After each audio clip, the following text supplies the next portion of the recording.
And let's just go right to our next topic here. Something that I'm super intrigued in is Usyk. In an interview, said he wants to fight Deontay Wilder for Yeah, legacy, for the challenge. He views Wilder as a lion to conquer. And this isn't about rankings. This is about a big super fight, a massive name. And he has a lot of respect for Deontay Wilder and what he's yeah, yeah. accomplished, saying one of the best heavyweights in the last 10 to 15 years.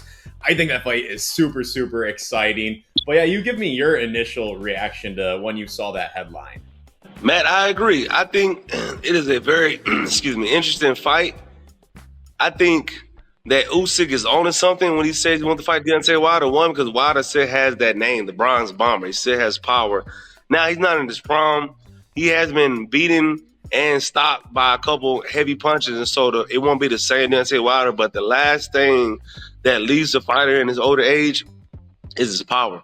And so Deontay still has that one hitter quitter, as we call it, you know what I mean? And so Usyk, it'll be a good challenge for him. It'll be a good fight for him. And I like to see Wilder back in the spotlight, man. So I think it's a good fight. I can't wait to watch it.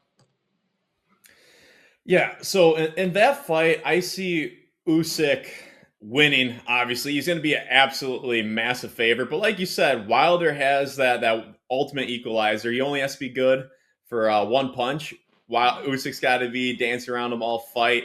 But I definitely think Usyk's going to take that. I think Wilder will have a tough time landing his heavy shots. I don't know how he could just set up that massive blow on Usyk and actually land it flush. So So, I definitely think Usyk by however he wants to win. so let's talk about this really fast. So boxing is weird because just because A beats B and B beats C doesn't mean that A beats C. So just because Tyson Fury beat Wilder and Usyk beat Tyson Fury doesn't always equal to Usyk beating Wilder. You know what I mean? So it's still a very interesting fight, and it's still something that I will be tuned in, excited to watch as a fan and as a fellow boxer. Do you have any problems with Usyk wanting to fight Wilder versus a top five guy right now? No, I actually want that As fight the more. champion.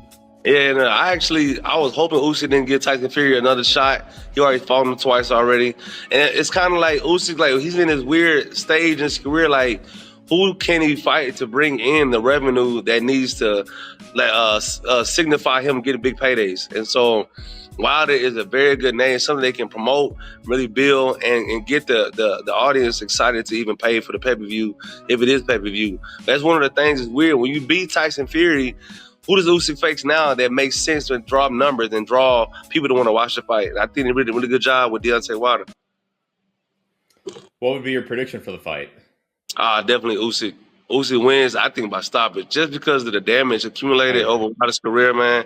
He got into a bang out with Luis Ortiz. He won that one. But then he also got stopped by Zhang, the Chinese boxer. Then he got stopped by I forgot what Parker. was the yeah, Joshua Parker. Parker. Yeah. And so he got beat by Joshua Parker. And so it's just one of those things. I think it's just a lot of damage accumulated over time. And I think it's just damaged good, but still be an exciting fight though. That's an interesting topic that I just thought about right now as we were discussing this is Deontay Wilder has taken so much damage. It's actually disgusting how much damage that man has taken. And he's over 40 years old now. And don't get me wrong, he's still a top 25, top 50 heavyweight in the world. But Yeah. do you think there should be a point in the world of boxing where if a guy takes a certain amount of damage, just for his own safety and well-being, he shouldn't be allowed to fight, or should the fighter have the choice? See, that's what's crazy because boxing is full of grown adults, grown ass men. You know what I mean? So of course they make their own decisions. But this new topic around is called punch resistance. A lot of people are throwing this term around and they're describing fighters who have been in tough fights who have got stopped or beat, and their punch resistance has gone down. I don't necessarily think it's called punch resistance. I think it's more so that when you get hit and get knocked out by a devastating blow, your brain doesn't forget what that feels like. So even though you're mentally back strong, you're physically back strong, you're physically willing and able to get in the ring and do it again, soon as you get hit with the same shot that reminds your brain of something that happens previously, you instantly go into that flight mode. And so I think that's what it is with Deontay Wilder is that he's been hit with too many good shots too often, too recently. And I think once he gets again, it's gonna be the same story repeats.